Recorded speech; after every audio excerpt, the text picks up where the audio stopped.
कपड़े धोने वाली बहू। शादी के पहले से ही विभा को कपड़े धोने का बड़ा शौक था। कभी नल के नीचे तो कभी तालाब के पास। अरे मेरी नीली वाली लुंगी नहीं दिख रही है। विभा की अम्मा, कहाँ रखी है लुंगी? अरे वो तो विभा ने परसों ही धोकर रखी थी आपकी अलमारी में, देखो वहीं होगी। वो ना मैंने आज धो दी, मुझे लगा कि गंदी हो गई होगी। अरे कैसे गंदी हो गई थी? उसे तो मैंने पहना भी नहीं। हे भगवान, इस लड़की के कपड़े धोने की आदत से परेशान हो गया हूँ मैं। जितना तो घर में राशन नहीं आता, उससे कहीं ज्यादा डिटर्जेंट पाउडर का खर्चा है। इसकी शादी करवा दो, शादी जाए अपने घर में ही करे काम, फिर चाहे घर के कपड़े धोने हो या पूरे गांव के। हाँ ठीक बोल रही हो, देखता हूँ मैं कोई लड़का। वो दिन भी आ जाता है जब विभा को देखने लड़के वाले आ जाते हैं। लड़की मुझे अच्छी लगी। होने वाली सास कहती है, बेटी अगर कुछ पूछना है तो पूछ लो। वैसे तो हमारी लड़की बहुत ही शर्मीली है, जो बोल दो वो मान लेती है, इसे क्या पूछना होगा। अरे कैसी बात कर रही हो माँ, मुझे इन लोगों के घर रहना है, सवाल तो कई है। हाँ हाँ बेटा, पूछ लो ना, क्या पूछना है। आप लोगों के घर कपड़े कौन धोता है? सास का मुंह बन जाता है।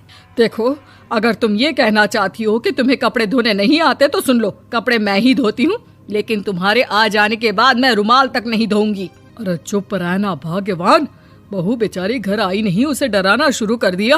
वो क्या है ना बिटिया, अभी तक तो ये कल्लू की माँ ही धोती थी, लेकिन अब तुम्हारे पापा तो दहेज में वॉशिंग मशीन देंगे ही। तभी विभा की माँ बोल पड़ती है, सवाल भी पूछा तो क्या। वैसे भाई साहब, मशीन की तो फिर भी कपड़े धोने की कैपेसिटी होती है। मतलब जो बिटिया दे रहे हैं ना विभा, इसे कपड़े धोने का बहुत शौक है। ये आप लोगों के क्या, आस पड़ोस गांव मोहल्ले सबके कपड़े धो दे और उफ तक ना करे। बाहर देखा नहीं आपने कितने कपड़े सूख रहे हैं? सब हमारी बिटिया ने ही तो धोए हैं। बस भी करो ना माँ, शर्म आ रही इतनी तारीफ सुनकर। और तो और एक दाग निकाल कर दिखाओ तो मान जाओ। हाँ अच्छा, माफ करना बेटा, मैंने गलत समझा। हमें तो रिश्ता बहुत पसंद है। और ऐसे जुड़ जाता है रिश्ता कपड़े धोने का शौक रखने वाली विभा का। उसकी शादी हो जाती है कोयला फैक्ट्री में काम करने वाले कल्लू के साथ। शादी के बाद अचानक विभा चिल्लाती हुई सास के पास आती है। सासू माँ, अरे सासू माँ कहाँ है आप? ये तो धोखा है, धोखा दिया आप लोगों ने मुझे। इस ससुर के चक्कर के बारे में पता चल गया। अरे तो उसमें तुझे क्यों धोखा मिला है? अरे नल में पानी नहीं आता, कपड़े कैसे कब धुलेंगे? अच्छा, तू पानी नहीं आ रहा उसकी बात कर रही है। तो आपने क्या सोचा? कुछ नहीं। अच्छा हाँ, तेरी माँ ने कहा था कि कपड़े धोने का शौक है तुझे, याद आया मुझे। शौक बोलकर कपड़े धोने वाले मेरे जुनून को कम ना आके सासू माँ, कपड़ा धोना मेरा गुरूर है। तभी पति भी वहाँ आ जाता है। अभी मैंने इसे सनी देओल की फिल्म दिखाई है, उसी के डायलॉग मार रही है माँ। अच्छा सुन, साफ बता रही हूँ, पानी सुबह 4 से 6 और शाम को 10 से 12 आता है, समझी? विभा टाइमिंग सुनकर हैरान हो जाती है। ये क्या भूतों का मोहल्ला है?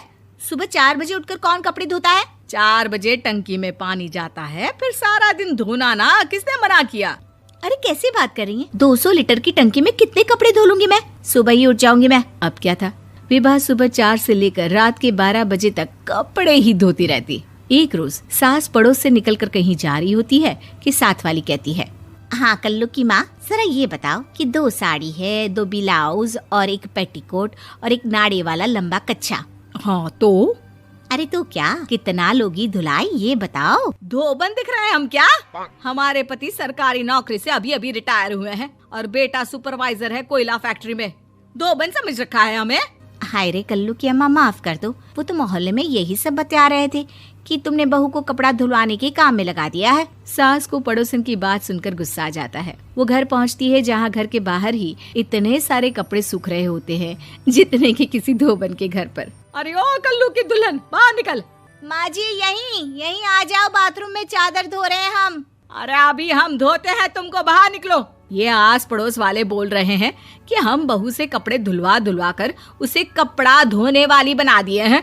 अरे छोड़ो ना माँ जी, किन लोगों की बातों में आती हो? आस पास के लोगों का तो काम ही होता है कि वो किसी तरह सास बहू को लड़ा दे। बहू सारे घर के कपड़े धोती है, ये क्या कम है? बोलिए। सास को भी लग जाता है कि वो बहू का ये सनकीपन नहीं छुड़वा सकती, इससे अच्छा है कि खुद ही चुप हो जाए।